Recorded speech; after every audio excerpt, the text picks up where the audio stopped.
Bug দেখবেন বেরোবে যেটা কিনা ভাবতে পারেন না যে এই ধরনের ভুল আপনি করতে পারেন।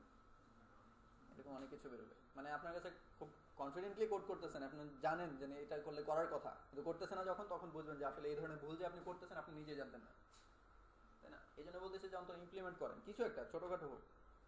আপনার ভুলটা তো একদম পুরো অমার্জনীয় ভুল।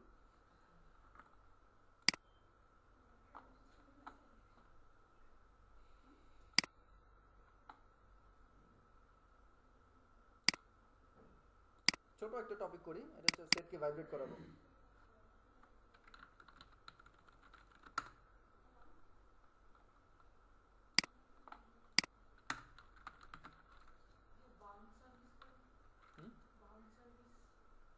ও বাউন্ড সার্ভিসটা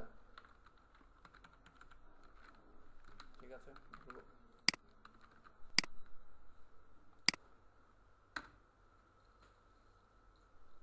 আমরা কয়টা ক্লাস বাড়াবো বলেন, কয়েকটা ক্লাস বাড়াই।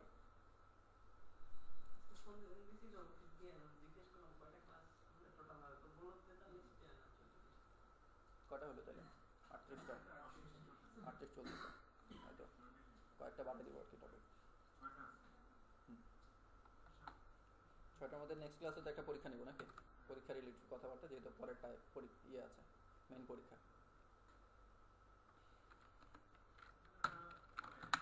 হয়ে যাবে আমাদের টপিক। আর মানে একটা লেভেলে চলে আসছেন তো, এখন তো বোঝেন যে আসলে কি ধরনের কাজ করতে হলে কি জিনিস দরকার হয় আমাদের।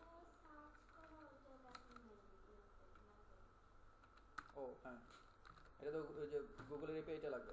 আচ্ছা, এটা আমি ক্লিয়ার করে দেবো। কী কী টপিক থাকলো আমাদের তাহলে এখন পর্যন্ত?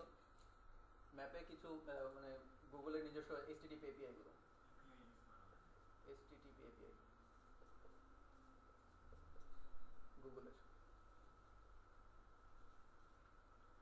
আর আরও কিছু জিনিস দেখানোর ইচ্ছে আছে, সেটা হচ্ছে কিছু অ্যানিমেশন, ছোটোখাটো কিছু অ্যানিমেশন। না, গেম কিন্তু আমাদের এই টপিক আসবে না, কারণ গেমসের টপিক এখানে কভার করা সম্ভব না। গেমসের জন্য হচ্ছে ইউনিটি একটা ফ্রেমওয়ার্ক আছে, ইউনিটি ফ্রেমওয়ার্ক দিয়ে গেম ডেভেলপ করতে হয়, 3D গেমগুলো, ঠিক আছে? ওটার উপরে একটা কোর্স রান করা যাবে, ঠিক আছে? এটা বিশাল টপিক। আর এমনি শুধু জাভা দিয়ে যেগুলো করা যায় এগুলো আপনারা নিজেরা কনসেপ্ট তৈরি করলে আপনারা এখনই গেম বানাতে পারবেন, মানে যেটুকু জানেন এটুকুর মধ্যেই, মানে কিছু বাটন ক্লিক করলেন বা কিছু টাইপ করলেন, এই ধরনের ব্যবহার করে আর কি, জাস্ট জাভার কনসেপ্টের উপর ভিত্তি করে গেম বানানো, এগুলি আপনি করবেন।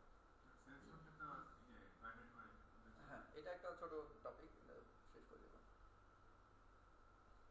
অ্যানিমেশন হচ্ছে নর্মালি জিআইএফ ফাইলগুলো তো দেখেছেন, একটা লোডার, লোডিং হচ্ছে, তারপর ধরেন একটা কার্টুন হাঁটছে, ঠিক আছে? তো জিআইএফ ফাইল তো নর্মালি চলে, জাস্ট ব্রাউজারে ওপেন করলে বা একটা ইমেজ ভিউয়ারে ওপেন করলে মুভ করে, কিন্তু জিআইএফ ফাইল আপনি কিন্তু এখানে মানে শো করাতে পারেন না, কোনো ওয়ে নেই, জিআইএফকে সাপোর্টই করে না। এটা গুগলের খুব বড় ধরনের একটা মানে বাজে সিদ্ধান্ত বলে আমার মনে হয় আর কি, কারণ খুব কমন একটা জিনিস, মানে খুব সহজ হয়ে যেত আমাদের অ্যানিমেট করাগুলো। তো এর পরিবর্তে আমাদেরকে এখন অ্যানিমেশন করানোর জন্য অনেক কিছু করা লাগে, তো এই টপিকগুলো দেখবো। আর কি আছে কয়েকটা টপিক? বাউন্ড সার্ভিস বলেন।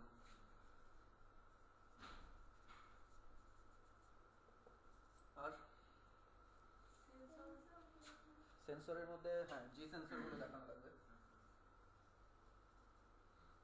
জি সেন্সর দেখবো, অ্যাক্সেলারেশন যেগুলো আর কি, এই টপিকগুলো দেখবো। আপনাদেরকে একটা মডিউল দিব, মডিউলে আসলে খুব বেশি কিছু বাকি নেই, আমি দেখেছি আজকে কাভার করেছি অনেক কিছু, আসলে মডিউলটা আপনাদের হাতে না থাকাতে হয়তো কিছু মনে হচ্ছে না, আমি দিয়ে দেবো এটা নেক্সট ক্লাসে। হ্যাঁ, কিছু আসে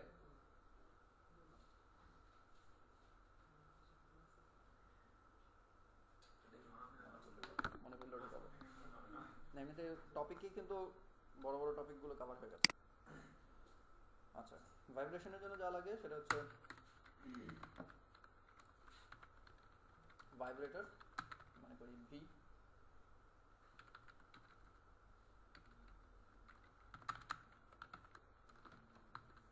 সিস্টেম সার্ভিস, এখানে হচ্ছে ভাইব্রেশন একটা সার্ভিস আছে, ভিআই,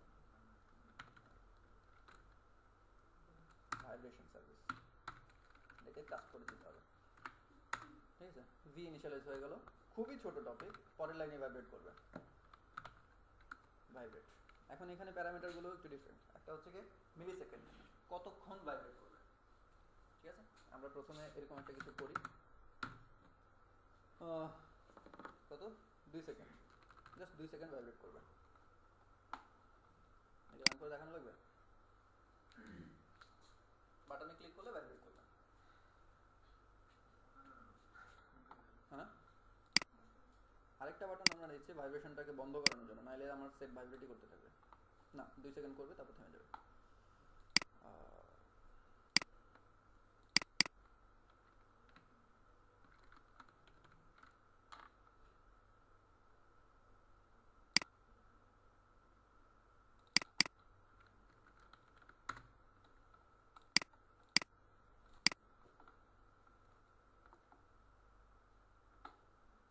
তো এটার একটা অন ক্লিক লিসনার দিচ্ছি।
সেটা নেওয়ার আগে আমরা আরো একটু কোড আগায় যাই, কারণ আবার রান করা চেষ্টা করি।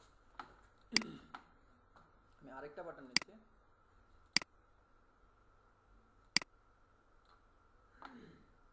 তিনটা কাজ একসাথে করে ফেলি আর কি।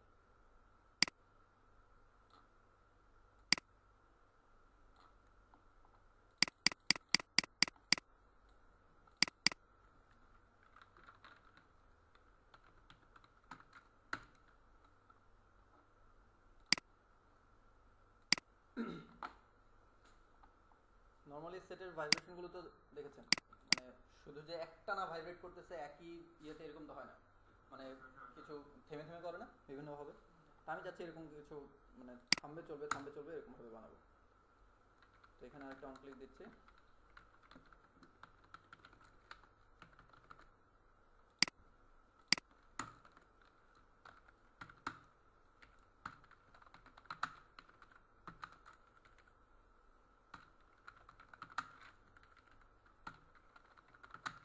একটা কাজ করতো না।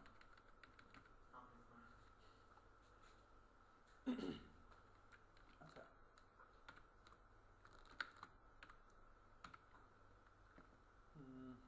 এখানে হচ্ছে হয়তো ভি ইকুয়ালস টু, আমি অ্যাসাইনমেন্টটা যেটা আছে এটাকে অন ক্লিকে নিয়ে যেতে পারতাম, আর অন ক্রিয়েটে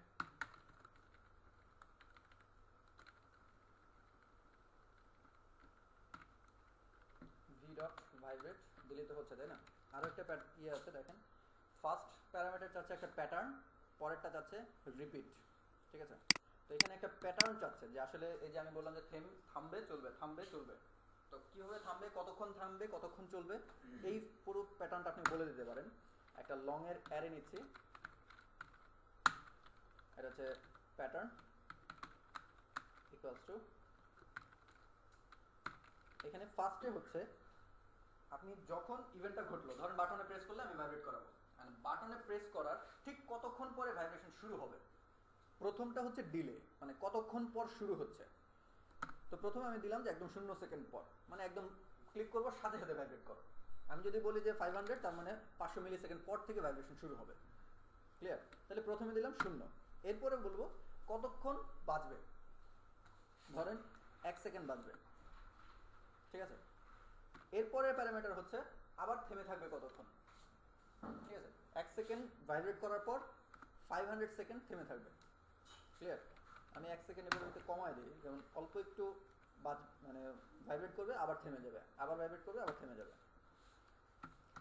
একইভাবে আপনি যতবার মন চায় বা বিভিন্ন প্যাটার্নে যদি দিতে চান, সাপোজ এখানে আমি দিচ্ছি প্রথমটা কতক্ষণ 100 মিলি সেকেন্ড ভাইব্রেট করবে, 500 মিলি সেকেন্ড স্লিপ থাকবে, এরপর 1 সেকেন্ড টানা ভাইব্রেট করবে, 500 মিলি সেকেন্ড স্লিপ থাকবে। বোঝা যাচ্ছে? এটা হচ্ছে একটা প্যাটার্ন, আপনি যত ইচ্ছা লম্বা করতে থাকেন প্যাটার্নকে, সমস্যা নেই, কারণ যেহেতু একটা অ্যারে দিছে এটাতে এরকম না যে প্যারামিটারে যাচ্ছে। তাহলে ফার্স্টে আমি প্যাটার্নটাকে দিয়ে দিচ্ছি, আর সেকেন্ডে বলা হচ্ছে রিপিট করবে সে। নর্মালি তো আমরা যদি নর্মাল ভাইব্রেশনের কথা চিন্তা করি, সে তো রিপিট করতেছে একটা রেগুলার ইন্টারভেলে, কিন্তু আমি এখন এখানে বলে দিতে পারবো রিপিট কতটুকু অংশ হবে, এখানে রিপিট কতখানি, কোন জায়গা থেকে রিপিট হবে। ধরেন আমি চাচ্ছি যে এই জায়গা থেকে রিপিট করবো বারবার, ঠিক আছে? প্রথমে একবার এই জায়গা থেকে চলবে, চলার পর এখান থেকে রিপিট হবে, ক্লিয়ার? তাহলে আমি ওই ইন্ডেক্সটা দিয়ে দিব। তাহলে ফার্স্ট ইন্ডেক্স এটা 1 2 3, 3 থেকে রিপিট হোক, মানে 3 4 3 4 রিপিট চলতে থাকবে এরপর থেকে। প্রথমে একবার শুরু থেকে ভাইব্রেট করবে, কোনো ইন্টারভেল ছাড়া সে রান হয়ে যাবে। 100 মিলি সেকেন্ড ভাইব্রেট করবে, 500 মিলি সেকেন্ড ঘুমাবে, 1000 মিলি সেকেন্ড ভাইব্রেট করবে, আবার 500 মিলি সেকেন্ড ঘুমাবে। এরপর কি করবে? আমি বলছি যে রিপিট করো, ঠিক আছে? কোথা থেকে রিপিট করো? থার্ড ইন্ডেক্স থেকে রিপিট করো। তার মানে সে প্রথমে এটুকু আসবে, আসার পর এই জিনিস রিপিট করতে থাকবে, এটুকু অংশ করতে থাকবে। তার মানে 1 সেকেন্ড বাজবে, 500 মিলি সেকেন্ড ঘুমাবে। কিন্তু ওইখানে এরপরে যদি আমার বেশি থাকে, যেমন বেশি থাকলে সে ওইটুকু অংশ রিপিট করবে। আমি ওইখানে বলে দিতে হবে না যে এইখান থেকে এত ইন্ডেক্স থেকে এত ইন্ডেক্স, না, এত ইন্ডেক্স পর্যন্ত বলা যাবে না, এটা হচ্ছে জাস্ট কতটুকু অংশ, লাস্ট পার্টটা শুধু রিপিট করা যাবে। আসলে ভাইব্রেশনে এত কিছু দরকার হয় না, কিন্তু তারপরও আপনি মানে ভাইব্রেশনের প্যাটার্নটা একটু স্টাইল করতে পারেন নাকি এখান থেকে। ব্যাপারটা ক্লিয়ার? এবার 2-3 রকম বানানো আছে আমাদের, রান করি।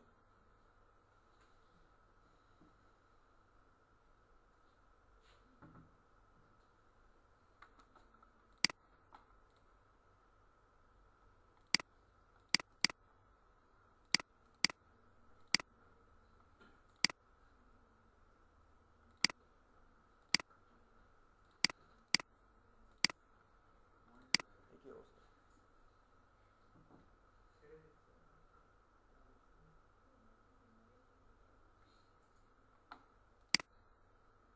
মানে কি বারবার পাচ্ছে আর ছাড়তেছে।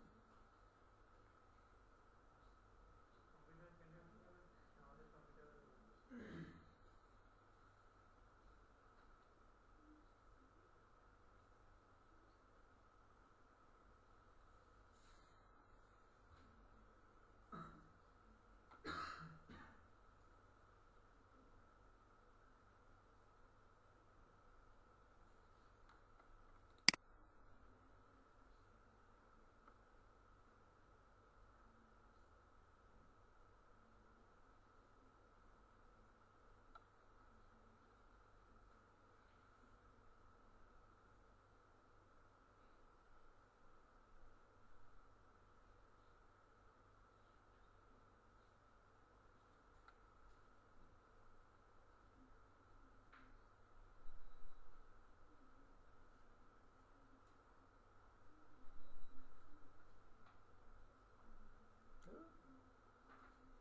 কম্পিউটার লাগাইলেই খবর হয়ে যায়।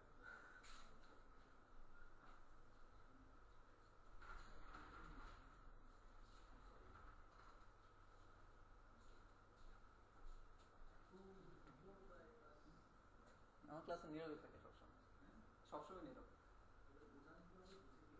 বোঝানো লাগে না, চোখের সাথে সব চলছে। একটা অ্যাপ ইনস্টল হচ্ছে, এটা ইনস্টল শেষ হলে তারপর আবার কথা শুরু করতে হবে।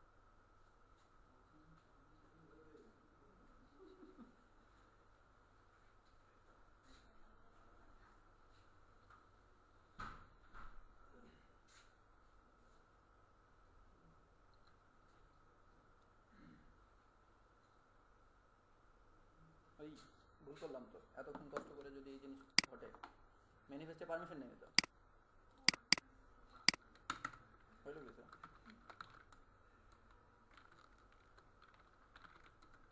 এটা হচ্ছে ভাইব্রেট। আবার একটা লম্বা প্রসেস রান করাইতে।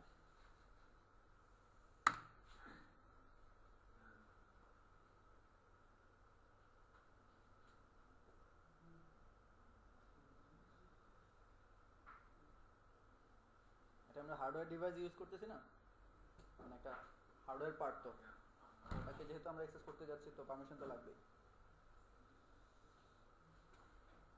সমস্যাটা কোথায়?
বোঝা বলবেন না, সবার হাতে নিয়ে দেখতে হবে।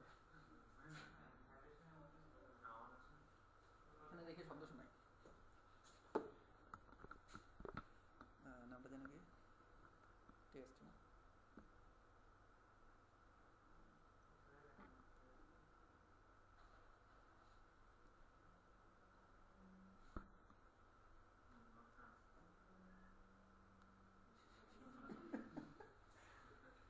মজার ব্যাপার।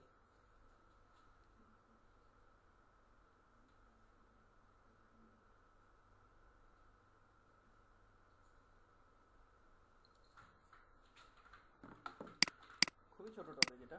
এই ভাইব্রেশনে পারমিশন লাগবে আর কি, ভাইব্রেট, দ্যাটস ইট। কল আসলে, কল আসলে আসার কাজ তো আপনি এখনো রিসিভ করেন না, ব্রডকাস্ট রিসিভার দিয়ে রিসিভ করতে হবে এটা, কল যে আসলো, ঠিক আছে। তারপর আপনার কাজ হচ্ছে ওখানে একটা রিংটোন যেটা আপনার ইচ্ছা মতো দিতে পারেন, অথবা ডিফল্ট রিংটোনটা বাজাবেন, আর সাথে এই ভাইব্রেশন দিয়ে ভাইব্রেটটাকে অন করবেন। মানে একই সাথে তিনটা কাজ করবেন। ব্রডকাস্ট রিসিভার দিয়ে কল যে আসলো এটাকে রিসিভ করতে হবে, এই আর কি। তারপর ভাইব্রেশনটাকে অন করতে হবে, যে ভাইব্রেশনটা এইভাবে ভাইব্রেট করাইতে হবে।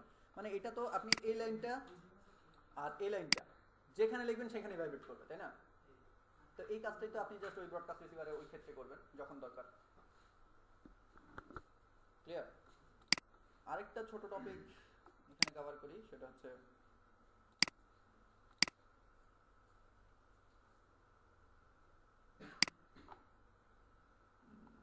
কি বলে, camera.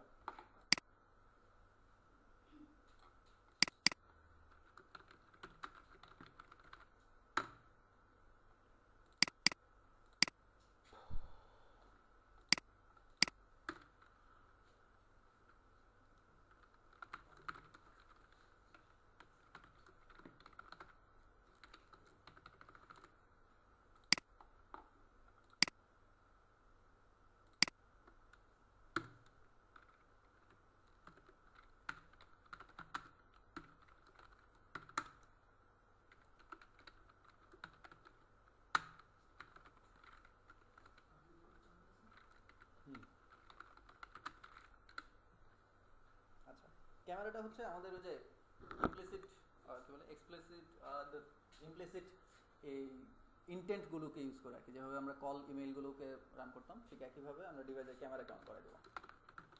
Intent camera new intent, এখানে কি আসবে ক্যামেরা সার্ভিস, ঠিক আছে। তো এই ক্যামেরা সার্ভিসকে যদি আমরা রান করাই দিই স্টার্ট অ্যাক্টিভিটি দিয়ে,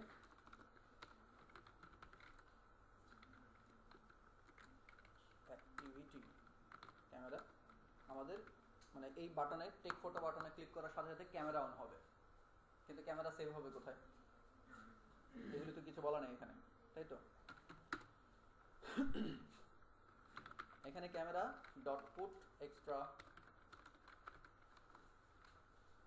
এখানে যে মিডিয়া স্টোর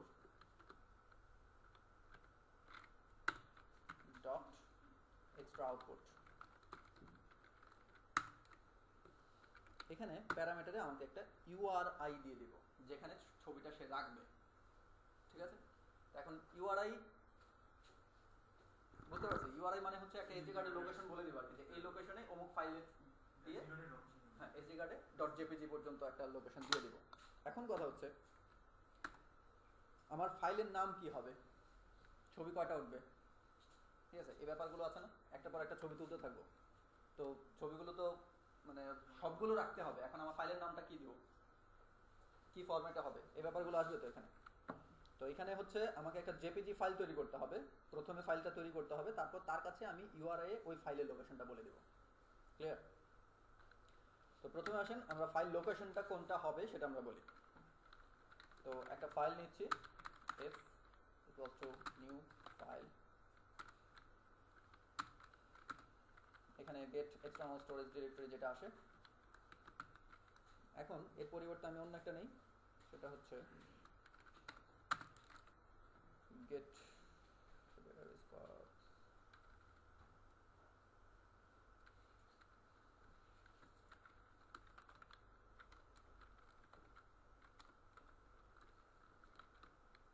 পাবলিক স্টোরেজ একটা আছে না,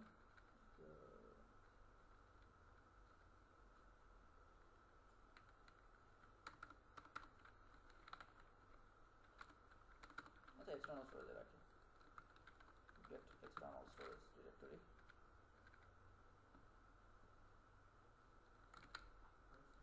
কই নিচ্ছে না কেন, সরি এনভায়রনমেন্ট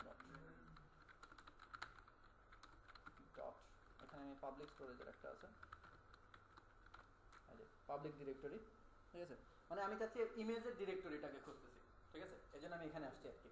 আর এক্সটার্নাল স্টোরেজ ডিরেক্টরি দিয়ে যদি আপনি এসডি কার্ডের মধ্যে কোনো একটা ফোল্ডার ক্রিয়েট করেন কোনো সমস্যা নেই, কিন্তু আমি চাচ্ছি একদম ইমেজগুলো যেখানে থাকে নর্মালি ডিসিআইএম ফোল্ডারটার ভিতরে যেটা থাকে আমি ওই ডিরেক্টরিটা খুঁজতেছি। এখন ওইটাও তো এক এক সেটে এক এক রকম জায়গায় থাকতে পারে, সেই জন্য ওটাকে এভাবে রিসিভ করতে হয় আর কি। এনভায়রনমেন্ট ডট মিডিয়া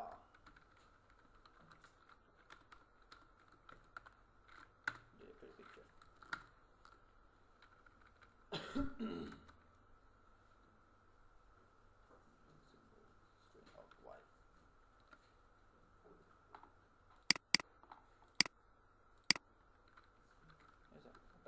সাথে আমি আরো কিছু নিচ্ছি, মানে এটা হচ্ছে আমরা নিউ ফাইল বানাচ্ছি, তো নিউ ফাইলের প্যারামিটারে কি যেতে হয়, স্ট্রিং যেতে হয়, তা এটা তো নিজে আরেকটা ফাইল রিটার্ন করতেছে, এই জন্য এটাকে স্ট্রিংয়ে কনভার্ট করতে বলতেছে। তো এখানে আমি আসলে এইটুকুতে শেষ করবো না, এটার পরে আমি ওই ডিসিআইএম ফোল্ডারের ভিতরে নিজের মতো করে একটা ফোল্ডার বানাচ্ছি, যেটা আমাদের নিজেদের ক্যামেরার ফোল্ডার, ঠিক আছে, এটা হচ্ছে ম্যাড ক্যাম নামে একটা ফোল্ডার হবে, ঠিক আছে। তাহলে এই পর্যন্ত একটা ফাইল আমি নিলাম, কিন্তু এই ম্যাড ক্যাম নামে কোনো ফোল্ডার তো নাই, ফোল্ডারটা বানাইতে হবে না আমার, এই জন্য f ডট mkdir মানে মেক ডিরেক্টরি, ঠিক আছে। তো আমি যখন এই কমান্ডটা দিব সাথে সাথে যদি দেখে ম্যাড ক্যাম নামে কিছু নাই তাইলে বানাবে, যদি থাকে তাহলে সে কিছু করবে না। তার মানে সবসময় এই লাইন এক্সিকিউট হইলেও সমস্যা হবে না, বা ওভাররাইট হবে না, বা আগেরগুলো ডিলিট হবে না, ক্লিয়ার। অনেক জায়গায় PHP, এটা মনে হয় একটা লিনাক্সের কমান্ড, হ্যাঁ mkdir, সব জায়গায় ঠিক আছে। আমি ডেস্কটপে আসলাম, mkdir ম্যাড ফোল্ডার, এই দেখেন ম্যাড ফোল্ডার তৈরি হয়েছে। ঠিক আছে, তার মানে এটা হচ্ছে ডিরেক্টরি ক্রিয়েট করার একটা কমান্ড। তো সব জায়গাতেই যেখানে ডিরেক্টরি ক্রিয়েট করার কোনো কমান্ডের দরকার হয় ওইখানেই mkdir শব্দটা খুব পরিচিত সবার, এই জন্য হিসেবে এই শব্দটাই ব্যবহার করে আর কি। তো এটা উইন্ডোজে যেমন চলে, লিনাক্সের কমান্ড, এটা মোটামুটি সব জায়গাতে এই কমান্ডই কাজ করে। টেস্টে ছিলাম না, তার মানে আমাদের ডিরেক্টরি ক্রিয়েট হয়ে যাবে, কিন্তু এটা কিন্তু ইফ নট এক্সিস্ট ব্যাপারটা একটা ইন্টারনালি মেনটেন করতেছে, যদি না থাকে তাহলে সে ক্রিয়েট করবে। এখন আমার একটা ফাইল দরকার, ওই ডিরেক্টরিতে একটা ফাইল বানাতে হবে, তাই তো? যে ফাইলটা হবে আমার ছবির ফাইলের নাম। তা আমি যেহেতু কন্টিনিউয়াসলি সে ছবি তুলতে পারে, আমি আপাতত এটা আমরা ডেটাবেস থেকে মেনটেন করতে পারি বা শেয়ার প্রেফারেন্স থেকে মেনটেন করতে পারি যে সর্বশেষ ফাইলটার আইডি কত ছিল। আমি একটা কাউন্টার মেনটেন করবো আর কি, যে প্রথমটা 1 হলে পরেরটা 2, পরেরটা 3, পরেরটা 4, এভাবে আমি ছবি তুলবো। ঠিক, আইডি মেনটেন করতে পারি। তো আমি আপাতত একটা ইন্টিজার কাউন্টার রাখতেছি, তো সাপোজ 100, তাহলে প্রথম ছবিটা হবে 100, দ্বিতীয় ছবিটা হবে 101, তৃতীয় ছবিটা হবে 102, এরকম ভাবে ছবি উঠবে আর কি। তো আমি আরেকটা ফাইল বানাচ্ছি, আচ্ছা আরেকটা দরকার নেই, আমি f কে ক্রিয়েট করে ফেলি। f ইকুয়ালস টু f মানে ওই ডিরেক্টরি পর্যন্ত আছি, সাথে আমি অ্যাড করে দিচ্ছি কি দিব, ম্যাড আন্ডারস্কোর প্লাস চিহ্ন দিয়ে কাউন্টার। বোঝা গেছে? এখানে আমি ফাইল প্রথমটা কি 100 দিয়ে দিলাম, পরেরটা যে বাড়বে ওটা তোমরা দিয়ে দিলাম বলি নাই তো, এই যে বললাম, ঠিক আছে, ডট জেপিজি। দেখেন বুঝছেন কিনা? আচ্ছা এটা আমি কনফিউশন না বাধাই, এই পর্যন্ত দেখেন ক্লিয়ার কিনা? পরেরটা 101 হবে এই কারণে, ঠিক আছে, পরের লাইনে বাড়াই দিলাম, ওখানে এক জায়গায় বাড়ালেও সমস্যা ছিল না। তাহলে আমার এখন এফ যেটা, এফটা কি? এফ হচ্ছে একদম রুট থেকে শুরু করে ওই ছবির ফোল্ডার, যেটা ছবির ফোল্ডারের ভিতরে ম্যাড, কি নাম দিছি এটার, ম্যাড ক্যাম্প নামে একটা ফোল্ডার ক্রিয়েট হয়ে আছে, ওটার ভিতরে নতুন একটা ফাইল তৈরি হচ্ছে ম্যাড আন্ডারস্কোর 100 ডট জেপিজি, তাই তো? ফাইলটা কি ক্রিয়েট হয়েছে? ওই এফটাই, মানে ওটার সাথে আমি কনকাটেনেট করে দিলাম আর কি। এই যে ভিতরে আমি এফ দিয়ে দিছি কিন্তু আবার, মানে ওই এফ এইটুকু যেটা আছে তার সাথে আমি আরো জোড়া লাগাচ্ছি ফাইলের নামটা, ঠিক আছে, প্লাস দিয়ে কনকাটেনেট করলাম। বোঝা গেছে কিনা বলেন? প্রথমে এইটুকু যখন আমি লিখলাম যে f equals to new file, এই যে যখন এইটুকু লিখলাম তার মানে হচ্ছে এটা ওই ইমেজের ফোল্ডারের লোকেশন, সাথে আমি আরো জোড়া লাগালাম ম্যাট ক্যাম্প, যখন বানাইছি তখন ম্যাট ক্যাম্প পর্যন্ত লোকেশন, শুরু থেকে ম্যাট ক্যাম্প পর্যন্ত লোকেশন। এরপরে আমি এর সাথে আরো জোড়া লাগাইলাম mad underscore counter dot JPG, তার মানে ফাইল পর্যন্ত লোকেশন এখন সম্পূর্ণটা ক্লিয়ার। নতুন একটা ফাইল পর্যন্ত লোকেশনটা দাঁড়াইল। হ্যাঁ, ম্যাট ক্যাম্প ফোল্ডার ছিল ডিরেক্টরি, তাই না? মানে যেহেতু হ্যাঁ mad underscore counter dot JPG, dot JPG যখন এক্সটেনশন লাগলো তার মানে এটা হচ্ছে একটা ফাইল, ঠিক আছে। আর এটা যে ফাইল, একে আরো আমি শিওর করে দিই, না না না না, এটা কি ও চাচ্ছে ট্রাই ক্যাচের মধ্যে ঢোকানোর জন্য আর কি। তো এটা আমি, ও বলতেছে থ্রো করার জন্য, আমি থ্রো করবো না, এটাকে ট্রাই ক্যাচে ঢোকাই দিচ্ছি। এই লাইনটাকে আমি ট্রাই ক্যাচে দিয়ে দিলাম। বোঝা গেছে? ট্রাই ক্যাচ দিলাম, যে লাইনটাকে আমি ট্রাই ক্যাচে ঢোকাতে চাচ্ছি, কন্ট্রোল অল্টার টি দিলে আমাকে অপশন দিল আমি কোনটা নিতে চাচ্ছি, ঠিক আছে। তো এখানে যদি ইফ দেই তার মানে অটোমেটিক্যালি সে ইফে কন্ডিশন ঢোকায় স্টেটমেন্টে নিয়ে যাবে এটাকে, ঠিক আছে। ইফ এলস দিলে ওরকম একটা স্ট্রাকচার তৈরি হয়ে যায়। আমি যাচ্ছি ট্রাই ক্যাচ, তো এইভাবে আমি এসে এন্টার দিলেও পারি। আমি একদম ঠিক এই জায়গায় আছি, এখান থেকে 6 লিখলে দেখেন 6, 6তমটা হচ্ছে try or catch, control alter T তারপর 6, ট্রাই ক্যাচে ঢুকে গেল। তার মানে যেহেতু নতুন ফাইল তৈরি করতে যাচ্ছে, এমন হতে পারে যে ফোল্ডারে আমি ফাইল তৈরি করতে যাচ্ছি ওই ফোল্ডারই নাই, তাহলে এক্সেপশন খাবে। এই জন্য আমি এটা, মানে ও বলতেছে হয় এক্সেপশন থ্রো করেন অথবা ট্রাই ক্যাচে ঢোকান। তাহলে এখন আমার এটা রেডি, কাউন্টার ইনক্রিমেন্ট হলো। ক্লিয়ার? এবার ও কি চাইছিল, একটা ইউআরআই, প্যারামিটারে একটা ইউআরআই চাই, ঠিক আছে? তো আমার এটা এখন কি ফরম্যাটে আছে, ফাইল, তাহলে আমার একটা ইউআরআই বানাতে হবে। ধরেন URI output file equals to output file equals to, আমি বললাম যে ইউআরআই ডট ফ্রম ফাইল, দেখেন ফ্রম ফাইল চলে আসছে, এখানে আমি এফ কে পাস করে দিলাম, তার মানে ফাইল থেকে ইউআরআই এ বানাও, ঠিক আছে? তাহলে এখন এফ হচ্ছে একটা ফাইল যেটাকে সে ইউআরআই এ কনভার্ট করে দিল। এবার এই আউটপুট ফাইল যে ভ্যারিয়েবলটা নিলাম,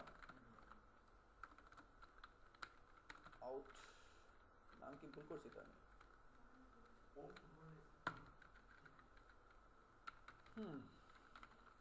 আউটপুট ফাইল দিয়ে দিলাম। ক্লিয়ার? তাহলে এখন দেখেন আমার এই এখানে প্যারামিটারটা দেওয়ার জন্য উপরে জাস্ট এটুকু কাজ করলাম। ক্লিয়ার কিনা?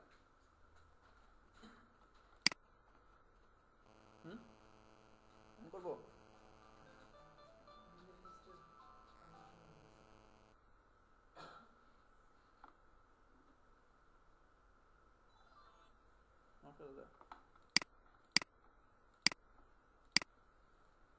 জি দাদা হয়েছে, আমি পিসিতে আছে আর কি, এখন ক্লাসে আছে, এসে দিলে হবে দাদা, আছেন? হ্যাঁ আচ্ছা দাদা আমি আসতেছি দাদা এরপরে। ওকে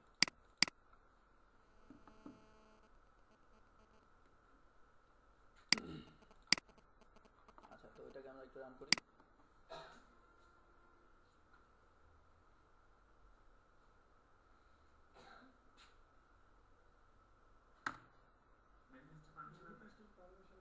ম্যানিফেস্টে, হ্যাঁ আচ্ছা, ম্যানিফেস্টে দুটো পারমিশন,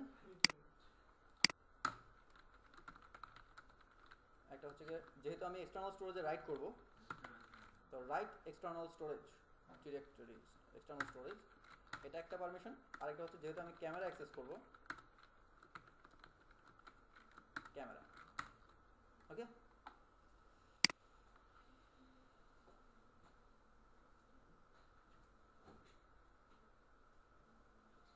ক্যামেরা পারমিশনটা না নিলেও কাজ করতো, কারণ আমরা তো ডিরেক্টলি এখান থেকে ক্যামেরায় ঢুকতেছি না, আমরা ডিফল্ট ক্যামেরায় পাস করে দিচ্ছি আলাদা।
আপনি ঠিক এই টাইমটাতে এদিক দিয়ে যান, আসেন। এতক্ষণ যে বক বক করলাম তখন আসেন, যখন ইন্ট্রোল চলে তখন আপনি যান।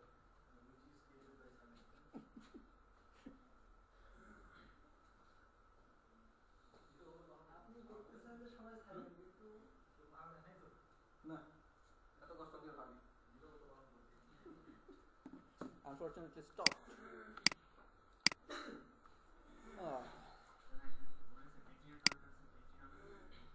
এটা এটা যা ইচ্ছা parameter, new file environment, get external storage, public directory, environment directory, picture,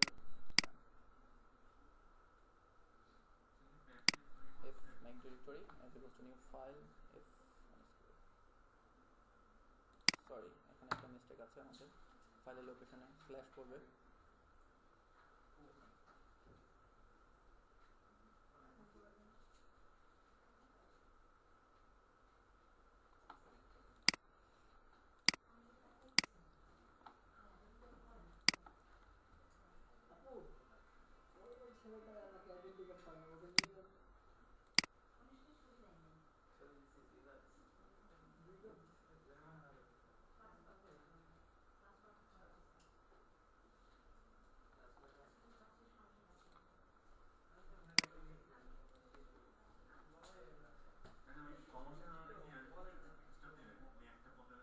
কোনটা হ্যাঁ স্ল্যাশটা না থাকার কারণে আপনার ফাইলের নামটা কি হয়েছে বুঝছেন তো হ্যাঁ একটা ফাইল তৈরি হচ্ছে তাহলে কি নামে আপনি চিন্তা করেন মনে করেন এটা নাই সাপোজ তার মানে কি দাঁড়ালো আমাদের ফাইলের লোকেশনটা এইটুকু তাই তো হ্যাঁ এইটুকু একটা ফাইল তারপরে আমাদের এটা কি হচ্ছে এটার সাথে জোড়া লেগে যাচ্ছে কিন্তু ডিরেক্টলি এই জিনিসটা ডিরেক্টলি এটা জোড়া লেগে যাচ্ছে তার মানে হ্যাঁ এটা পাচ্ছে না শুধুমাত্র ডট জেপিজি নামে একটা ফাইল সে তৈরি করতে যাচ্ছে নাম নাই এটা জোড়া লেগে যাচ্ছে ওটার সাথে আচ্ছা দেখি এটার কারণে হচ্ছে কিনা এটা আছে আর তো কিছু দেখি না এখানে এই জন্য বললাম counter plus plus URI output file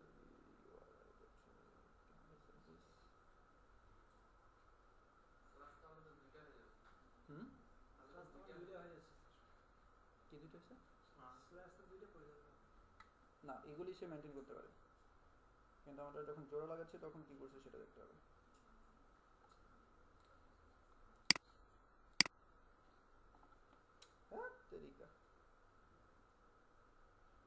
এটা বিরক্তিকর কাজ তার উপর এটা রান হয় না ক্যামেরাটা কিন্তু এটা দিয়ে টেস্ট করা যায় ক্যামেরা এমনিতেই একটা অ্যানিমেশন চলতে থাকে তার মধ্যে থেকে ছবি নিতে না এটা তো হয় এটা তো অন্য অ্যানিমেশন চলে আর কি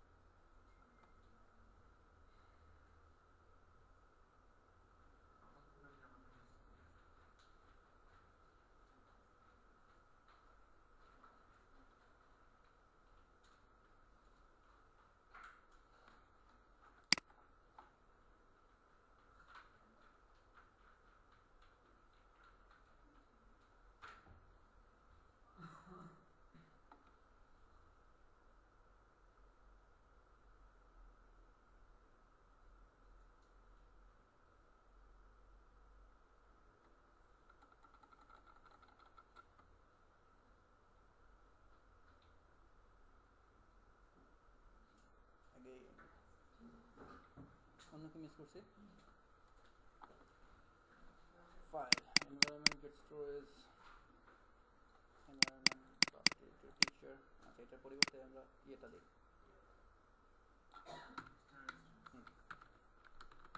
এক্সটার্নাল স্টোরেজ ডিরেক্টরি আমাদের যে ডাউনলোড করার জন্য স্টোরেজ স্টেট দিছি ডাউনলোড না স্টোরেজ স্টেট লাগবে না মানে এটা লোকেশনটা বলে দিচ্ছি না লোকেশনের জায়গাতে এটা দিছি ওটা তাহলে ভুল করে দিয়েছিলাম স্টোরেজ স্টেটটা তো এখানে লাগবে না আমার স্টোরেজের মানে ওই স্টোরেজের ডিরেক্টরিটা লাগবে ওই ডিরেক্টরির ভিতরে এখন যেটা হচ্ছে ডিরেক্টলি এক্সটার্নাল স্টোরেজের মধ্যে একটা ম্যাটক্যাম নামে একটা ফোল্ডার হবে ওটা ক্রিয়েট হচ্ছে এখানে এফ এর সাথে আমি এই নামে একটা ফাইল তৈরি করছি এবং এফ ডট আচ্ছা এই পুরোটাকে আমি এটার ভিতরে ঢুকাই দিই যদি কোনো কারণে ফাইলটা ক্রিয়েট করতে না পারে তাহলে বাকি কাজ করার দরকারই নেই সেফ আর কি আর এটাকে শুধু এক্সেপশন দিয়ে দিই যত রকম এক্সেপশন আছে হ্যান্ডেল করো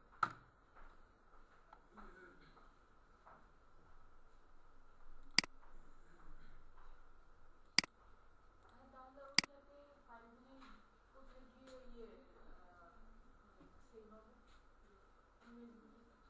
স্টেট তো দিছি পুরো আমার মনে হচ্ছে না সেটা বললাম তো ভুল করে দিছি হয়তো দিলে বা ওই যে মানে এক্সটার্নাল স্টোরেজ ডিরেক্টরির সময় সাজেশন দিল তো সাজেশনে এন্টার দিছি সম্ভবত স্টেপটা চলে গেছে এরকম হতে পারে। এটা ডাউনলোডের ইয়েগুলো তো আমরা দেখাইছি না, ওই ফোল্ডারে ঢুকে তো আবার দেখাইছি যে ওখানে যে ছবি হচ্ছে।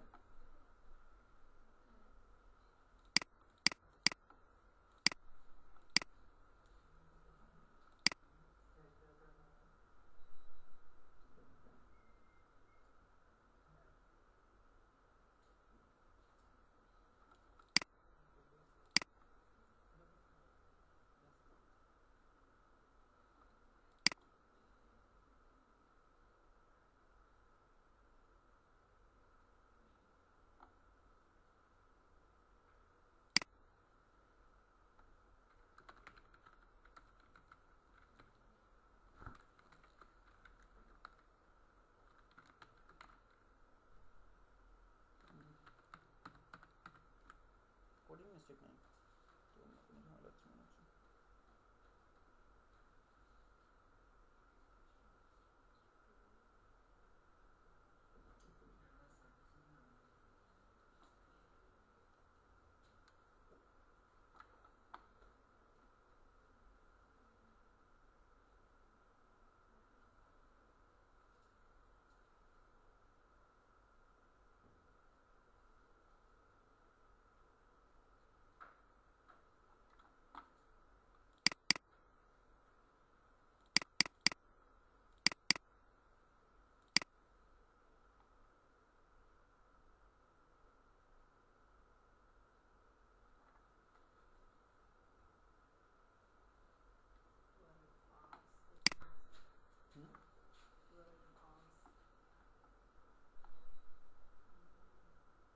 না ইউআরএল এর পার্টস তো দিব যদি আমি ডিরেক্ট স্ট্রিং থেকে নিতে যাই, কিন্তু এখন আমি ফ্রম ফাইল থেকে নিব না, এটা তো হচ্ছে আমার ফাইল।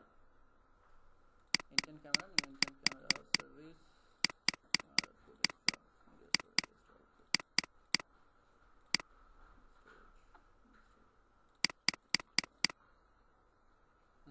বলতো দেখি না পারমিশন ঠিক আছে তো।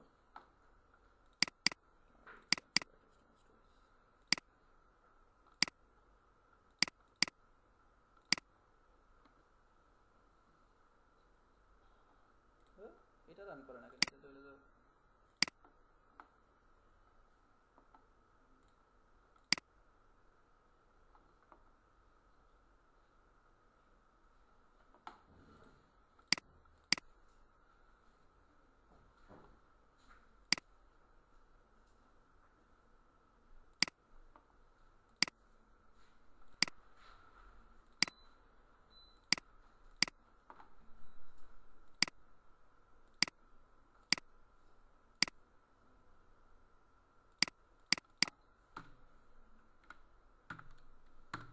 লগ দেখতে পারতাম আর কি এখানে হলো।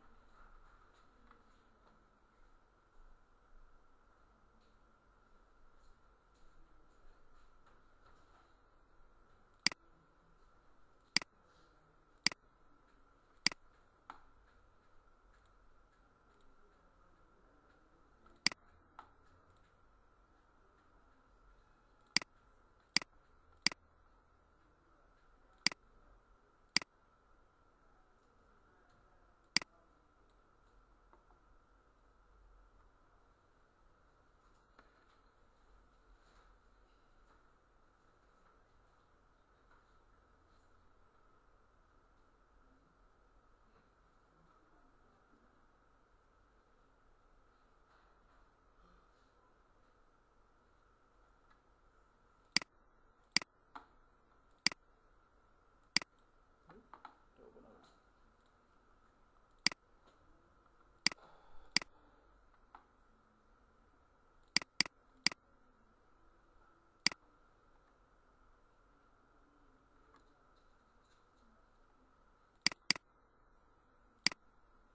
ক্যামেরা সার্ভিস হবে না অন্য কিছু?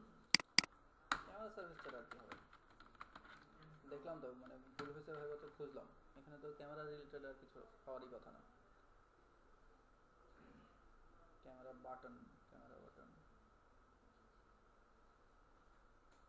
অ্যাকশন ক্যামেরা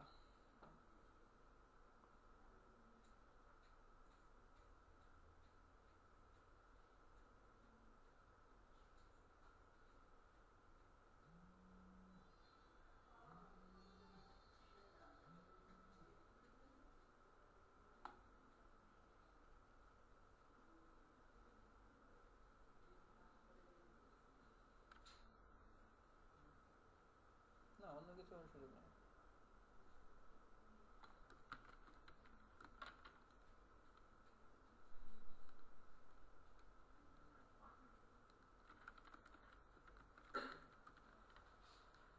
ক্যাপচার ইন্টেন্টেড না, normally camera service, camera service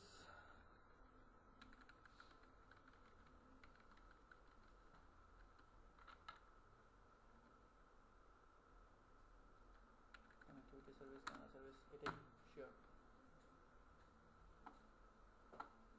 পারমিশনে অত কোনো ঘাপলা দেখি না।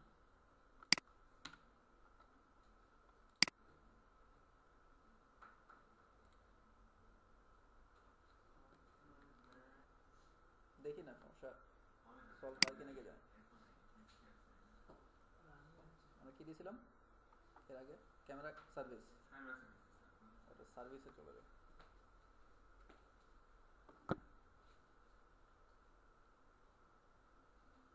আর ইয়ে তো ধরেন অন ক্লিকে একটা বাটন দিলাম, অন ক্লিকে একটা মেথড লিখলাম, ঠিক আছে? বাটনের অন ক্লিকে কোনো একটা মেথড, তো একটা মেথডের স্ট্রাকচার আপনাকে দিল, কোনটা কারেক্ট? এর মধ্যে ধরেন একটাতে প্যারামিটার ভিউটা দিল না, তো এটা তো কারেক্ট না কোনোভাবে, তাই না? প্যারামিটার ভিউ পাস না হলে কিন্তু সে কাজ করতে পারবে না, এটা অবশ্যই মনে রাখতে হবে। তো এরকম একটা দিলাম, তারপর ধরেন আমি এমন কিছু একটা জিনিস নিয়ে কাজ করলাম যেটার জন্য পারমিশন দরকার হয়, আমি পারমিশন নিলাম না, কাজ করবে কিনা। বা ধরেন আপনাকে জিজ্ঞেস করলো যে ইন্টারনেট ইউজ করবে, এটা পারমিশনটার নাম কি, কয়েকটা দিয়ে রাখলো, ঠিক আছে? তো যেহেতু আপনাকে কি বলে লিখতে হচ্ছে না, সুতরাং মানে একদম মুখস্থ করতে হবে না যে ইন্টারনেট পারমিশনের নাম হচ্ছে uses permission Android dot permission dot, আচ্ছা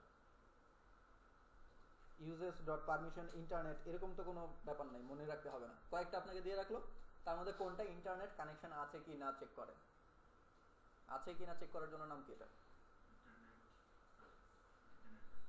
স্টেট, স্টেট চেক করে কিন্তু ইন্টারনেট স্টেট, ঠিক আছে? তো এইগুলির নামগুলো দেখলেও হয়তো মনে হয়ে যাবে, যেহেতু কি যেন বলে এমসিকিউ, আশা করি ঝামেলা হবে না, এগুলো পারেন আপনারা। তারপর একটু থিওরিটিক্যাল প্রশ্ন যদি যান, মনে করেন ডেলভিক ইঞ্জিনের কথা বলছি, ডেলভিক জেভিএম এর কথা বলছি, বলছি প্রথম 3টা ক্লাসের কথা সব ভুলে গেছেন। জেভিএম কি জিনিস? হ্যাঁ, এটা কি করে? এগুলো কিন্তু শুরুর দিকের কথাবার্তা, ভুলে গেছে। এগুলি থেকেও কিন্তু থাকতে পারে জাভার বেসিক। জেভিএম কি জিনিস? বাইট কোডে কনভার্ট করে, যেটা আমার সোর্স কোডটাকে বাইট কোডে কনভার্ট করে, মানে ভার্চুয়াল মেশিন আর কি যেটা, ঠিক আছে? আর অ্যান্ড্রয়েডকে কম্পাইল করে কে? বলছি, কত কানে ফাঁক দিয়ে চলে গেছে বোধহয় আর কি, ভুলে গেছি। না না, এরকমই মেশিন একটা, হ্যাঁ এভিডি তো অ্যান্ড্রয়েড ভার্চুয়াল ডিভাইস। ডেলভিক, ডেলভিক এটার কথাই আগে বললাম আমি, ঠিক আছে? ডেলভিক একটা ভার্চুয়াল ইঞ্জিন আর কি। তো জেভিএম বাদ দিয়ে কেন ডেলভিক ডেভেলপ করা হলো, এটা হয়তো আপনারা বলতে পারবেন না আর কি, এটা বলেন তো, জানেন কিনা? জেভিএম ইউজ করলে পারতো, মানে অ্যান্ড্রয়েডের যে জাভা কোডটা এটাকে কনভার্ট করার জন্য জেভিএম কি ইউজ করতে পারতো, কিন্তু তার পরিবর্তে অ্যান্ড্রয়েডের জাভা কোডটাকে কম্পাইল করার জন্য ডেলভিক ইঞ্জিন গুগল বানাইছে নিজে। এটার কি দরকার ছিল, কি কারণে? এটা এমন কয়েকটা অপশন থাকতে পারে, যেমন পারফরমেন্স ফাস্ট করার জন্য, বা এটা ওদের নিজেদের করার জন্য, এটা কপিরাইটের ঝামেলা, এরকম কিছু একটা। আরো এরকম কয়েকটা বলা থাকতে পারে যে ডেলভিকের চেয়ে ধরেন জেভিএম স্লো, এই জন্য ডেলভিকটা বানাইছে ফাস্ট করার জন্য, এরকম কয়েকটা অপশন দেওয়া আছে। এটার মূল কারণ এটাই আর কি, জেভিএম হচ্ছে একটু স্লো, ঠিক আছে? ডেলভিকটা অনেক ফাস্ট করা আছে, ঠিক আছে? তো এগুলো হচ্ছে যদি থিওরি টপিকে যান আর কি।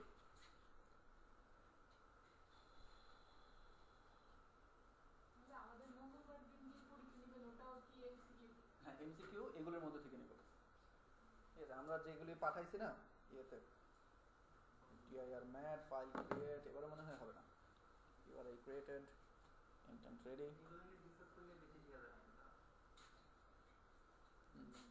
কাছে তো না ঝামেলা আছে। ইনস্টল করছি, ইনস্টল করি না, আগেরটা রান করছি।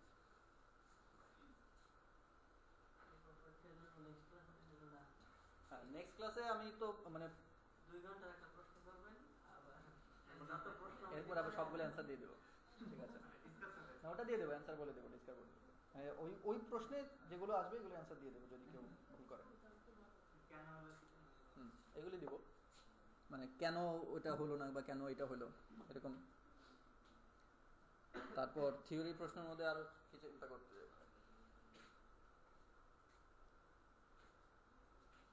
সিনারিও দেওয়া থাকতে পারে, ধরেন জাভার দুইটা ক্লাসের মধ্যে কিছু একটা সিনারিও বলে দিল যে এটা এটার মধ্যে গেল, ওটা থেকে ওটাকে অ্যাক্সেস করা হলো, ঠিক আছে? এখন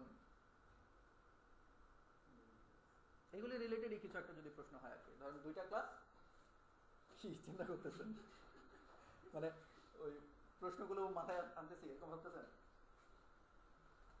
মানে এই ধরনের হতে পারে যে ধরেন আমি এখন চাইল্ড কোন একটা ক্লাস থেকে ধরেন গ্র্যান্ড প্যারেন্ট একটা ক্লাসের কোন একটা মেথডকে কল করতে চাই, তো এটার জন্য আমার কাকে কাকে এক্সটেন্ড করা লাগবে, কি হবে, এরকম কোন একটা মানে কয়েকটা অপশন আপনাকে দিয়ে দিল, সিচুয়েশনগুলো দেখে আপনি বলেন।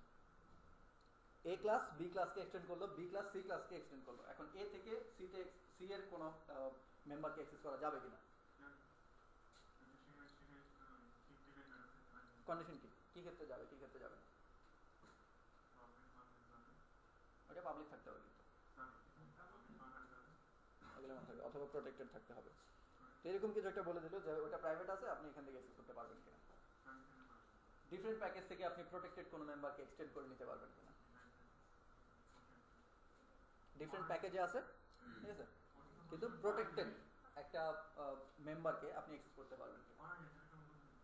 নো নো, আমরা ডিরেক্টলি ওই আসছে তো ক্যামেরা, বাহ শুভ। আচ্ছা আমরা হ্যাঁ হ্যাঁ সমস্যাটা তাহলে ওখানে ছিল।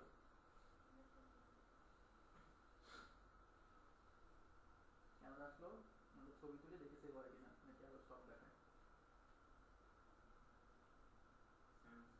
এখন দেখি আমরা একটু ঘুরে ফিরে।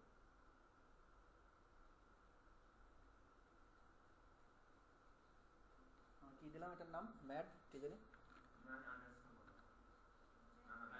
ম্যাড ক্যাম,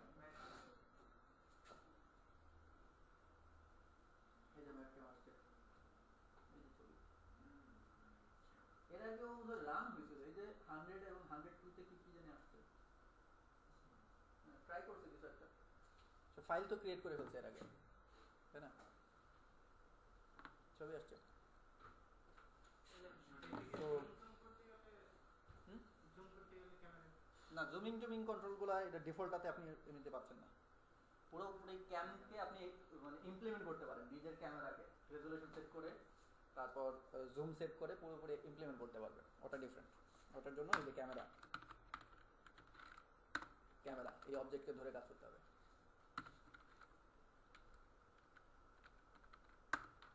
সি ডট, এখানে অনেক ধরনের কাজ আছে, ওটা ডিফারেন্ট, ওটা বড় টপিক। আর প্রশ্নের মধ্যে আরো আসেন,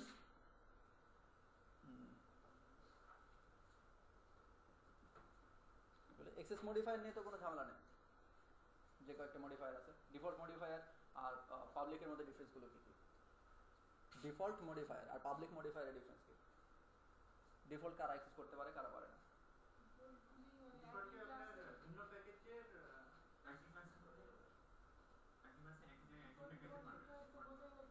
ভিন্ন প্যাকেজের নন, তাহলে প্রোটেক্টেড আর ডিফল্টের মধ্যে ডিফারেন্স কি থাকে, ওই যে সাব ক্লাস না ইনহেরিটেন্স কি জানি এরকম একটা মানে বিভিন্ন ডিফারেন্ট প্যাকেজে করতে পারে, ডিফারেন্ট প্যাকেজে অবজেক্ট বানায় অবজেক্ট মানে আপনি প্রোটেক্টেড মানে আনা যাবে, কিন্তু করা যাবে না, কিন্তু আনা যাবে করা যাবে না, আবার কেন আনা গেলে করাও যাবে, না আর করা যাবে মানে প্রোটেক্টেড আনতে শোনেন টিয়ার হন ব্যাপারগুলো, পাবলিক মানে হচ্ছে সবার জন্য উন্মুক্ত, প্রাইভেট মানে হচ্ছে শুধুমাত্র ওই ক্লাসে, গেল দুইটা। প্রোটেক্টেড যেটা, প্রোটেক্টেড হচ্ছে একই ক্লাসের একই প্যাকেজের আন্ডারে যত ইচ্ছা জাভা ফাইল থাকুক প্রত্যেকটা জাভা ফাইল ওগুলোকে অ্যাক্সেস করতে পারবে। যদি প্রোটেক্টেড হয় তার মানে হচ্ছে একটা ক্লাসের মধ্যে সীমাবদ্ধ, সরি প্যাকেজের মধ্যে সীমাবদ্ধ, একটা প্যাকেজ তার মধ্যে যত ইচ্ছা জাভা ফাইল থাকুক প্রত্যেকটা ক্লাস এগুলোকে অ্যাক্সেস করতে পারবে, প্রোটেক্টেড গুলো। আর ডিফল্ট যেটা, ডিফল্টটা হচ্ছে অনেকটা পাবলিকের মতো, ঠিক আছে, সে হ্যাঁ অনেকটা পাবলিকের মতো ডিফারেন্ট প্যাকেজে অবজেক্ট তৈরি করে করা যায়, কিন্তু ডিফারেন্ট প্যাকেজের কোনো একটা ক্লাস যদি এটাকে এক্সটেন্ড করে বুঝছেন? এক্সটেন্ড করা, অবজেক্ট না কিন্তু। এক্সটেন্ড করলে সে ওই ডিফল্ট মেম্বারগুলোকে সে এখানে পাবে না। বোঝা গেছে? ডিফারেন্ট প্যাকেজ, এটা একটা প্যাকেজ, তার ভিতরে কয়েকটা ক্লাস আছে, এটা একটা ক্লাস, এটা একটা ক্লাস, এটা একটা ক্লাস, এটা আরেকটা প্যাকেজ, তার ভিতরে কয়েকটা ক্লাস আছে, তার মধ্যে কিছু মেম্বার আছে, ঠিক আছে? এখন মনে করেন এইখানে যতগুলি এখানে যে মেম্বারটা আছে এটা ধরেন প্রাইভেট, তার মানে সে শুধু এইটুকুর মধ্যেই সীমাবদ্ধ। প্রাইভেট থাকার মানে এটা হচ্ছে একটা ক্লাস যেখানে এইটুকুর মধ্যেই সীমাবদ্ধ। প্রোটেক্টেড মানে হচ্ছে তাকে এখান থেকে অ্যাক্সেস করা যাবে, এটা থেকে, এগুলো কিন্তু ডিফারেন্ট ডিফারেন্ট ক্লাস, একই প্যাকেজের মধ্যে ডিফারেন্ট ডিফারেন্ট ক্লাস, যে কোনো প্যাকেজ থেকে, সরি, যে কোনো ক্লাস থেকে আমি এগুলোকে অ্যাক্সেস করতে পারবো যদি প্রোটেক্টেড হয়। একই, কিন্তু এখান থেকে আমি এক্সটেন্ড করেও অ্যাক্সেস করতে পারবো না, অবজেক্ট তৈরি করে অ্যাক্সেস করতে পারবো না, ডিফারেন্ট প্যাকেজে চলে গেলে। ক্লিয়ার? আর যদি ডিফল্ট হয়, ডিফল্টটা এখানে সবাই অ্যাক্সেস করতে পারবে, এখানে সবাই অবজেক্ট তৈরি করে অ্যাক্সেস করতে পারবে, কিন্তু এক্সটেন্ড করে, যেমন এ এক্সটেন্ড বি, হ্যাঁ, সাব ক্লাস হয়ে যায় না তখন এটা এ, এ হচ্ছে বি এর সাব ক্লাস, তাই তো? তো এই এ বি এর কোনো কিছু পাবে না যদি ডিফল্ট হয় এবং ডিফারেন্ট প্যাকেজের হয়। ক্লিয়ার?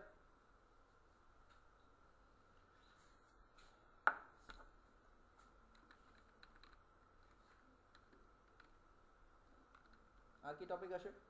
প্রাইভেট হলে শুধু ওই ক্লাসের ভিতরে, আর প্রোটেক্টেড হলে প্যাকেজের ভিতরে। প্রোটেক্টেড হলে প্যাকেজের ভিতরে, আর ডিফল্ট হলে সব প্যাকেজে যেতে পারে উইদাউট এক্সটেনশন, এক্সটেন্ড না করে, ঠিক আছে? আর পাবলিক মানে সবাই সব জায়গা থেকে ইউজ করতে পারবে।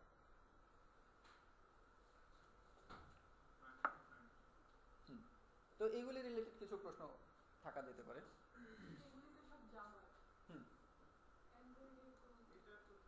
এখানে তো অ্যান্ড্রয়েডের টপিকগুলো আসতেছে, এই জন্য আমি বললাম আর কি।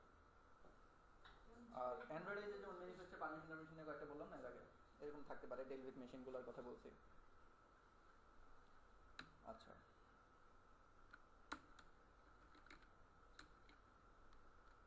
অ্যাডাপ্টারগুলো তো আমরা চিনি ভালোভাবে, বেজ অ্যাডাপ্টারকে ইউজ করতে পারি। বেজ অ্যাডাপ্টারের গেট সাইজ কি রিটার্ন করে? গেট সাইজ, বেজ অ্যাডাপ্টারের গেট সাইজ একটা আছে না, এটা কি রিটার্ন করে? নাকি গেট কাউন্ট? গেট কাউন্ট একটা আছে, গেট কাউন্ট কি রিটার্ন করে? বেজ অ্যাডাপ্টার ইমপ্লিমেন্ট করলে কি কি মেথডগুলো আসে এটা মনে আছে?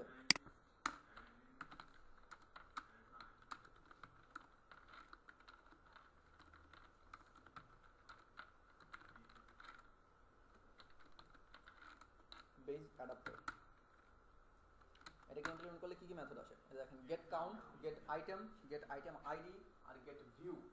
গেট কাউন্ট কি রিটার্ন করে? ইন্টিজার রিটার্ন করে, ঠিক আছে, কিন্তু কি মানে এটার মিনিংটা কি? গেট কাউন্টে আমি কত দিলে কি হবে সেটা বলেন। হ্যাঁ, কত দিলে কি হবে? মনে করি আমি 3 দিলাম, তার মানে কি দাঁড়ালো? হ্যাঁ, তিনটা কি ভ্যালু? বেজ অ্যাডাপ্টারটা কি কাজে লাগে এটাকে বলেন, সেটা তো জিজ্ঞেস করলাম এখন। বেজ অ্যাডাপ্টার কি কাজে লাগে? অ্যারে অ্যাডাপ্টার কি কাজে লাগে? অ্যারে অ্যাডাপ্টার কি কাজে লাগে?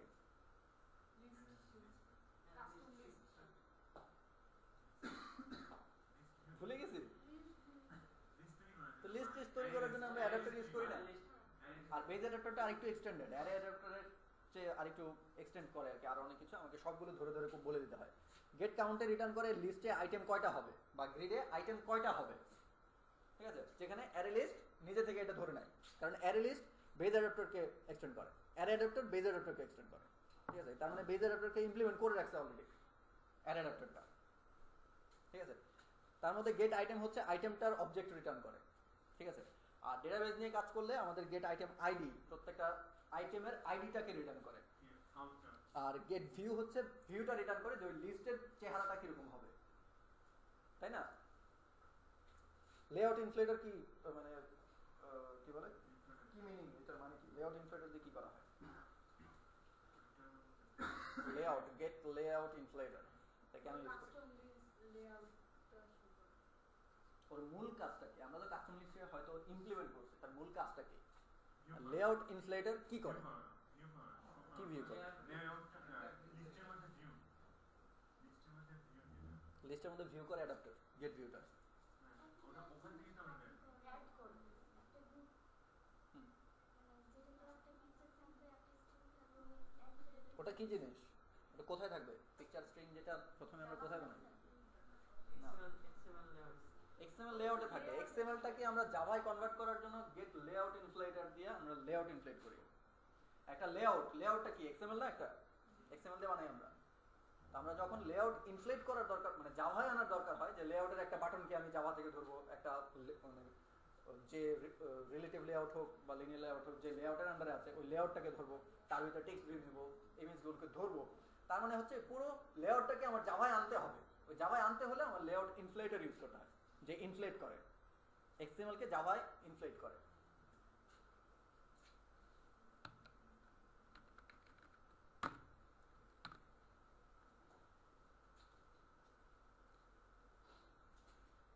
মিডিয়া প্লেয়ারের লাইফ সাইকেলটা কি মনে আছে? একদম বেসিকটা, এটার ডানে বামে হয়তো আরো অনেক শাখা প্রশাখা আছে। বেসিকটা কি? প্রথমে কি করতে হয়? আমরা মিডিয়া প্লেয়ার মানে যখন ইমপ্লিমেন্ট করি তখন ফার্স্টে কি করি? মিডিয়া প্লেয়ার তো অবজেক্ট বানালাম, তারপর ইউআরআই ক্রিয়েট হয় প্রথমে। অন ক্রিয়েট তো হচ্ছে মেথডের নাম, কিন্তু স্টেটগুলো জানতে যাচ্ছে। প্রথমে ক্রিয়েট হয়, তারপর স্টার্ট হয়। স্টার্ট হওয়া মানে হচ্ছে গান বাজতেছে, ওখান থেকে যদি পজ দেই আমার আবার স্টার্ট করতে হলে কি করতে হবে? ডাইরেক্ট আবার স্টার্ট করা যায়। যদি স্টপ দেই স্টপ থেকে ক্রিয়েটে চলে যাব, রাইট নাকি রং? এটাই আরেকটা এমসিকিউ। রিলিজ করতে হবে মাঝখানে, রিলিজ করে আবার ক্রিয়েট করতে হবে, তারপর স্টার্টে আসবে যদি স্টপ করে দিই। অ্যাক্টিভিটি লাইফ সাইকেল মনে আছে তো নাকি? এটা ভুলে গেছি। হ্যাঁ, প্রথম কোনটা? প্রথম ক্রিয়েট, তারপর প্রথমে ক্রিয়েট, তারপর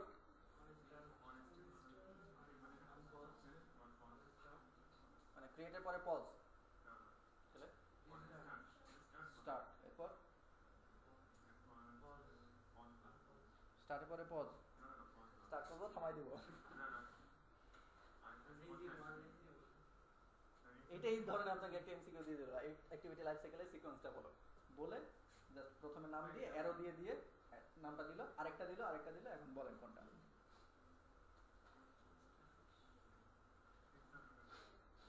স্টার্টের পরে কি?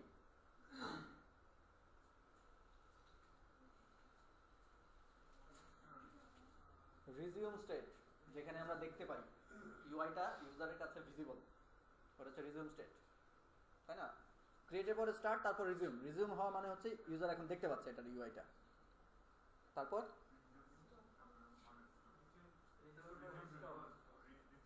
রিজিউমের পরে স্টপ হয়ে যায়। যদি আমি স্টপ করতে চাই পজ করতে হয়, পজের পরে স্টপ আসে, তারপর ডেস্ট্রয়। অ্যাক্টিভিটি লাইফ সাইকেল ভুলে গেছি আর কি। এগুলো তো শুরুর দিকের কথাবার্তা।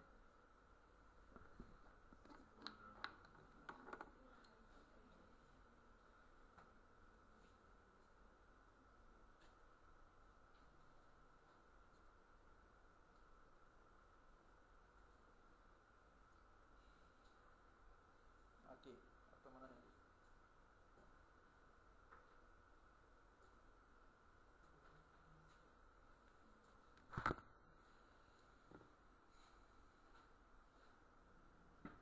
ডেটাবেজ রিলেটেড কাজগুলো মনে আছে? ডেটাবেজ, এসকিউএলাইট কার দরকার হয় আমাদের ডেটাবেজ নিয়ে কাজ করতে গেলে? কেউ হেল্প করে আমাকে? নামটা হয় না একটা। ডেটাবেজ বানাতে গেলে আমাদের কার হেল্প লাগে? এসকিউএলাইট ওপেন হেল্পার, তাই না? ওটার মধ্যে কি কি থাকে, কি কি মেথড থাকে? এক্সিকিউট আসলে কোথা থেকে? এখানে এক্সিকিউট কেন করবো? ক্রিয়েট আর অন আপগ্রেড। ডেটাবেস যখন ক্রিয়েট হবে তখন অন ক্রিয়েট কল হয়, ভার্সন চেঞ্জ হয়ে গেলে আপগ্রেড হয়, তাই তো? ভার্সন চেঞ্জ হলে তো নাকি অন্য কোনো কারণে? শিওর, আপগ্রেড করতে চাইলে কি করতে হয়? ভার্সন চেঞ্জ করে দিতে হয়।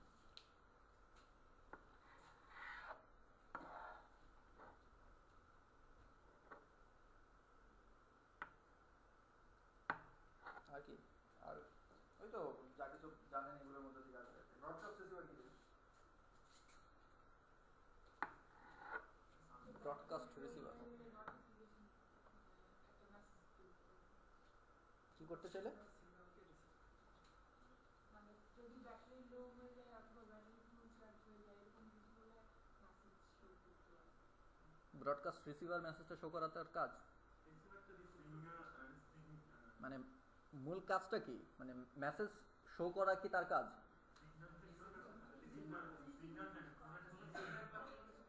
ব্রডকাস্ট রিসিভ করা, সিগন্যালও কেন, সিগন্যাল কেন, ব্রডকাস্ট রিসিভ করা, হ্যাঁ যে কোনো কিছু না, ব্রডকাস্ট রিসিভ করা। ব্রডকাস্ট কি জিনিস? ব্রডকাস্ট কে করে? নর্মালি কি করে?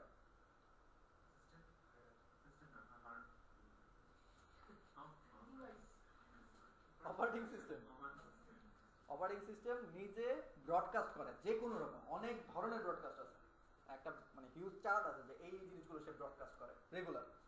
ব্যাটারি চার্জ কমে গেল, মানে লো চার্জ, মানে যে অ্যালার্ট সিগন্যাল যে পজিশনে গেলে দেয়, ধরেন 30% অথবা ধরেন 15% গেলে চার্জ মানে সিগন্যাল দেয়, 15% আসার সাথে সাথে সে একটা ব্রডকাস্ট করে, সব অ্যাপসের উদ্দেশ্যে একটা ব্রডকাস্ট করে দেয় যে ব্যাটারি এখন 15%-এ চলে আসছে, কে এটার জন্য কি করবো তোমরা করো, ঠিক আছে? ধরেন ব্যাটারি ফুল চার্জ হয়ে গেল, চার্জে লাগালেন, জাস্ট চার্জার কানেক্টেড, এই সিচুয়েশনে সিস্টেম আবার সবাইকে জানায় যে এবার চার্জার কানেক্ট করছে, কে কি করতে চাও করো, ঠিক আছে? এখন যার এটা রিসিভ করার ক্ষমতা আছে সেই কিছু একটা অ্যাক্টিভিটি দেখায়। ধরেন আপনি চাচ্ছেন যে ব্যাটারি লো হয়ে গেলে আপনি অ্যালার্ট দিবেন যে ব্যাটারি লো হয়ে গেছে, চার্জে লাগান। চার্জে লাগানোর সাথে সাথে আপনি অ্যালার্ট দিতে চাচ্ছেন যে হ্যাঁ আপনারটা চার্জ হচ্ছে। যখন ফুল হয়ে গেল সে আবার আপনাকে অ্যালার্ট দিবে চার্জ ফুল হয়ে গেছে, আনপ্লাগ করেন। এই ব্যাপারগুলো সবগুলো কিন্তু প্রত্যেকটা সিচুয়েশন কিন্তু ব্রডকাস্ট করতেছে সিস্টেম। আপনার কাজ হচ্ছে খালি ওগুলোকে রিসিভ করে, ব্রডকাস্টগুলোকে রিসিভ করে কাজ করা। আপনি তখন মানে কি করবেন সেটা অন রিসিভে যা করবেন তাই হবে। আপনি অ্যালার্ট দিবেন নাকি টোস্ট দিবেন নাকি সেট বন্ধ করে দিবেন, এটা আপনার ইচ্ছা, তাই না? এগুলো হচ্ছে ব্রডকাস্ট রিসিভ। কল আসলো, এটা ব্রডকাস্ট করে, সিস্টেম ব্রডকাস্ট করে যে একটা কল আসছে, কে রিসিভ করবে করো, ঠিক আছে? সব অ্যাপসের উদ্দেশ্যে ছাইড়া দিল, এখন যে কল রিসিভ করার জন্য কোনো একটা কাজ করতে পারে সে রান হয়ে যাবে, তাই না? আমরা ব্রডকাস্ট রিসিভ। এছাড়া কাস্টম মানে ব্রডকাস্ট বানানো যায়, মানে কাস্টম ব্রডকাস্ট সেন্ড করা যায়। সেন্ড ব্রডকাস্ট আমরা করছিলাম না, সেন্ড ব্রডকাস্ট একটা মানে আমাদের নিজেদের অ্যাপসের মধ্যে কাজ করার জন্য সেন্ড ব্রডকাস্ট, নিজেরা একটা ব্রডকাস্ট তৈরি করে ব্রডকাস্ট সেন্ড করে দিল, এটা হচ্ছে সেন্ড ব্রডকাস্ট, মানে কাস্টম ব্রডকাস্ট আর কি।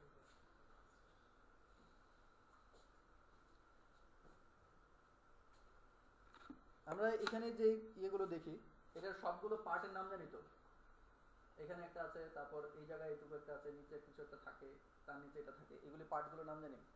সবার উপরে যেটা থাকে এটাকে কি বলে?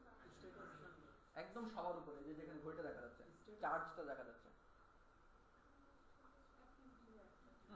অ্যাক্টিভিটি বাড়াবার আসলে থেকে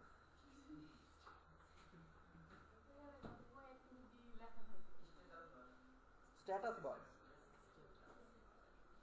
ঠিক আছে? একদম সবার উপরে যেটা থাকে এটা হচ্ছে কি স্ট্যাটাস বার, ঠিক আছে? একদম এখানে যেটা। এরপর আমরা একটা অ্যাপসে যদি ঢুকি,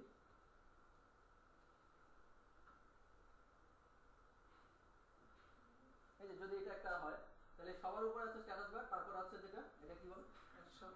অ্যাকশন বার। তারপর তো আমাদের অ্যাক্টিভিটি। নিচে যেটা থাকে নেভিগেশন বার, এটা কিন্তু খেয়াল রাখতে হবে। আর যেটা নেমে আসে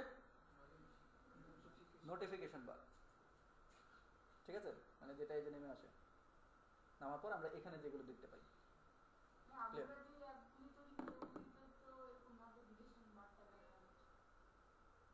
অ্যাপে কই দেখাবে? জাস্ট এমনিতে নামাই দিতে হয়ে যাবে। মানে অ্যাপের উপর ভিত্তি করে যেটা হচ্ছে না, আপনি তো যে কোনো সিচুয়েশনে যে কোনো জায়গায় যে কোনো অ্যাপস ইউজ করেন উপর থেকে এটা টান দিলে নেমে যাবে। কেন দেখাবে না? এটা তো মোবাইলের অপশন, এটা তো মানে মোবাইলের ভিতরে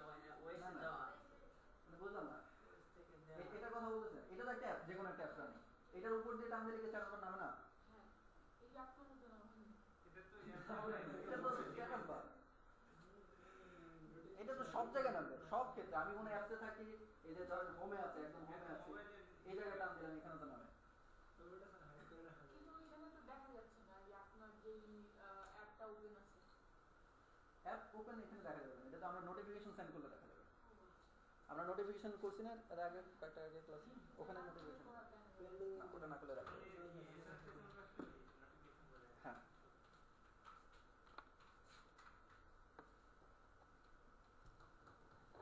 এক্সপ্লিসিট আর ইমপ্লিসিট ইন্টেন্ট যে এগুলো কি? এক্সপ্লিসিট কোনটা?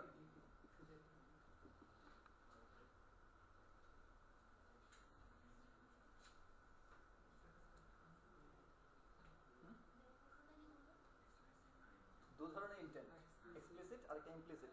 কোনটা কি জিনিস?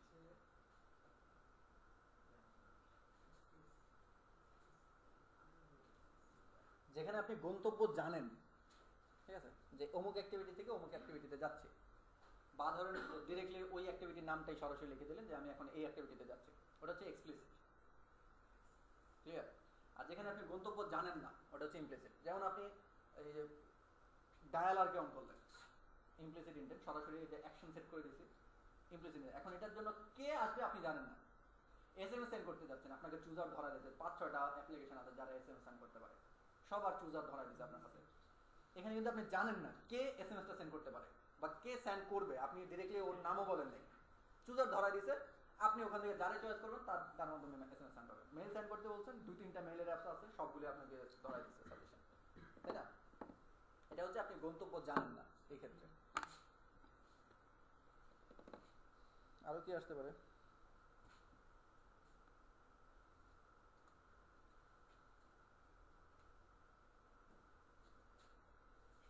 এপিকের মানে কি?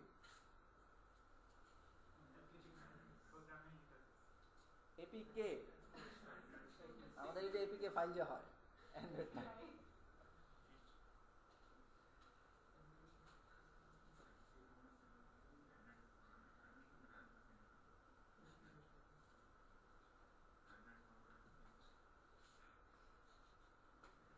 এপিকে ফাইল ইনস্টল করি আমরা নাকি? শুধু এটুকু মনে আছে, অ্যান্ড্রয়েড প্যাকেজ, ঠিক আছে, এতে অ্যান্ড্রয়েড আর পিকে দিয়ে প্যাকেজ। আমাদের দুইটা অ্যাপসের আপডেট এসছে, কেউ কি দেখছেন? দুইটা অ্যাপসের আপডেট আসছে আমাদের দুইটা, মানে ভার্সন আপডেট হয়েছে আর কি। ওয়াইফাই কানেক্ট থাকলে অটোমেটিক আপডেট হয়ে যাওয়ার কথা, না থাকলে হাতে ধরে করতে হবে আর কি। হলিডে আপডেট হয়েছে, ওয়ার্ল্ড কাপ আপডেট হয়েছে, ওয়ার্ল্ড কাপের ভার্সন 2 আর হলিডে 3, মানে 1.2 হলিডে আর ইয়ে হচ্ছে 1.1 ওয়ার্ল্ড কাপ। আর কি, এই তো কথাবার্তা। থ্রেড কি জিনিস, অ্যাসিংটাস কি জিনিস, স্লিপ কি জিনিস?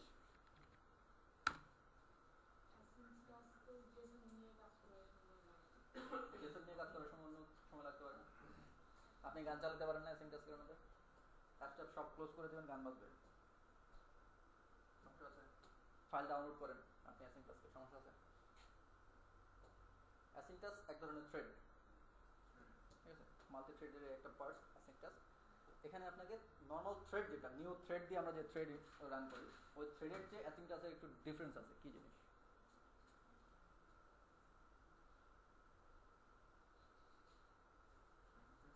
থ্রেডের ডিফারেন্স কি, মানে থ্রেড আর অ্যাসিংটাসের মধ্যে ডিফারেন্স কি?